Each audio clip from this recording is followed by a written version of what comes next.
السلام علیکم میرے پیارے دوستو، welcome to my YouTube channel Soch aur اڑان۔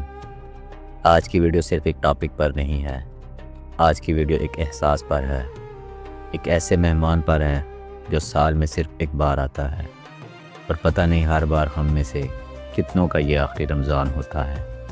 جی ہاں، میں بات کر رہا ہوں رمضان کے پاک مہینے کی۔ سوچو ذرا، پچھلے سال بھی رمضان آیا تھا، لیکن آج کتنے لوگ ایسے ہیں جو اس رمضان میں ہمارے ساتھ تھے اور آج اس دنیا میں نہیں ہیں۔ کتنے گھر ایسے ہیں جہاں پچھلے سال افطار پر جو کرسی بھری ہوتی تھی آج وہ خالی ہے۔ رمضان ہمیں سب سے پہلے یہ یاد دلاتا ہے کہ زندگی ٹمپریری ہے، وقت رکتا نہیں اور موقع بار بار نہیں ملتے۔ دوستو، روزہ صرف بھوکا رہنا ہی نہیں ہے۔ اگر روزہ صرف بھوکا رہنا ہوتا تو دنیا کا ہر غریب انسان ولی ہوتا۔ روزہ اصل میں اپنی خواہش کو اللہ کے لیے قربان کرنا ہے۔ صبح سحری کا وقت جب نیند سب سے زیادہ پیاری ہوتی ہے، لیکن آپ اٹھتے ہو کیوں؟ کیونکہ اللہ نے بلایا ہوتا ہے۔ دن بھر جب پانی سامنے ہوتا ہے، جب کھانا سامنے ہوتا ہے، لیکن آپ نہیں کھاتے کیوں؟ کیونکہ اللہ دیکھ رہا ہوتا ہے۔ یہاں ایک سوال ہے، جب اللہ کے لیے ہم پانی نہیں پیتے تو پھر اللہ کے لیے جھوٹ کیوں نہیں چھوڑ دیتے؟ غیبت کیوں نہیں چھوڑ دیتے؟ نفرت کیوں نہیں چھوڑ دیتے؟ رمضان کا اصل مقصد ہی یہ ہے کہ انسان اپنے اندر جھانک کر دیکھے، میں کیسا ہوں، میری زندگی کس طرف جا رہی ہے۔ اگر آج میری موت آ جائے تو کیا میں تیار ہوں؟ دوستو، رمضان رحمت کا مہینہ ہے۔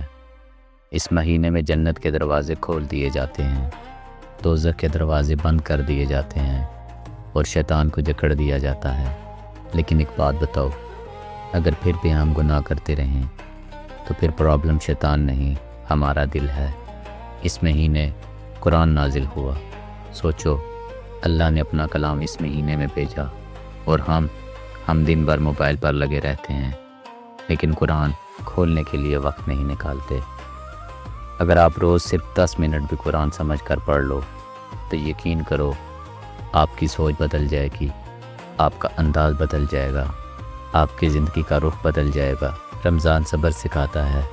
بھوک لگتی ہے لیکن آپ چپ رہتے ہو، غصہ آتا ہے لیکن آپ کنٹرول کرتے ہو، تھکن ہوتی ہے لیکن پھر بھی نماز کے لیے کھڑے ہوتے ہو۔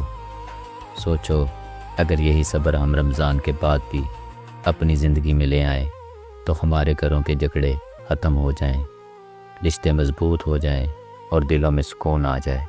اور دوستو، افطار کے وقت کیا خوبصورت لمحہ ہوتا ہے۔ پورا دن بھوک اور پیاس کے بعد جب پہلی گھونٹ پانی کے اندر جاتی ہے تو جو سکون ملتا ہے وہ لفظوں میں بیان نہیں ہو سکتا۔ یہ ہمیں یہ سبق دیتا ہے کہ ہر مشکل کے بعد آسانی ہے، ہر بھوک کے بعد رزق ہے، ہر اندھیرے کے بعد روشنی ہے۔ لیکن ایک اور سوال، جب ہم اتنے سکون سے افطار کرتے ہیں تو کیا ہم نے کبھی سوچا کہ کسی غریب کے گھر بھی افطار بھیج دیں؟ کیا ہم نے کبھی سوچا کہ جس طرح ہم دسترخوان سجا کر بیٹھے ہیں، کسی اور کے گھر بھی روشنی ہو؟ صدقہ صرف پیسوں سے نہیں ہوتا، کسی کا حال پوچھ لینا بھی صدقہ ہے، کسی کو معاف کر دینا بھی صدقہ ہے، کسی روتے ہوئے انسان کو تسلی دینا بھی صدقہ ہے، کسی کو مسکرا کر دیکھ لینا بھی صدقہ ہے۔ رمضان معافی کا مہینہ ہے۔ اگر آپ کسی سے ناراض ہو تو اس مہینے میں ختم کر دو۔ اگر آپ کا دل ٹوٹ چکا ہے تو اللہ سے جوڑ لو۔ لوگ چھوڑ جاتے ہیں لیکن اللہ کبھی نہیں چھوڑتا۔ آخری عشرہ کی راتیں، وہ راتیں جن میں ایک رات 1000 مہینوں سے بہتر ہے۔ سوچو، اگر اس رات میں آپ رو کر دعا کرو، اپنے گناہوں کی معافی مانگو، اپنے ماں باپ کے لیے دعا کرو، اپنی قسمت کے لیے دعا کرو، تو اللہ کے لیے کیا مشکل ہے؟ دوستو، رمضان صرف روٹین چینج کرنے کا نام نہیں، یہ ڈائریکشن چینج کرنے کا نام ہے۔ اگر آپ نماز نہیں پڑھتے تھے تو شروع کر دو۔ اگر آپ قرآن سے دور تھے تو قریب ہو جاؤ۔ اگر آپ گناہوں میں ڈوب چکے تھے تو توبہ کر لو۔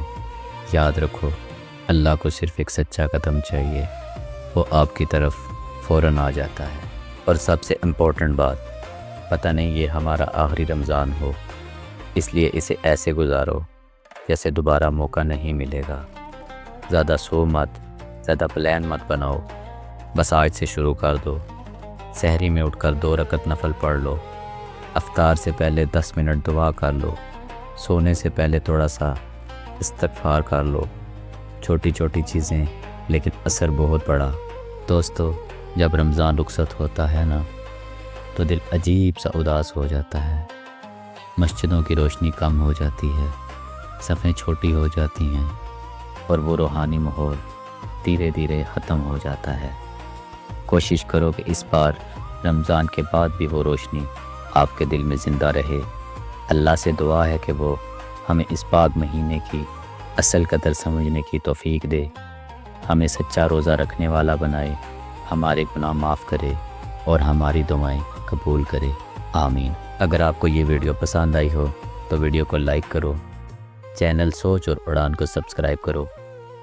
اپنا خیال رکھنا۔ اللہ حافظ۔ ملتے ہیں نیکسٹ ویڈیو میں کسی اور ٹاپک کے ساتھ۔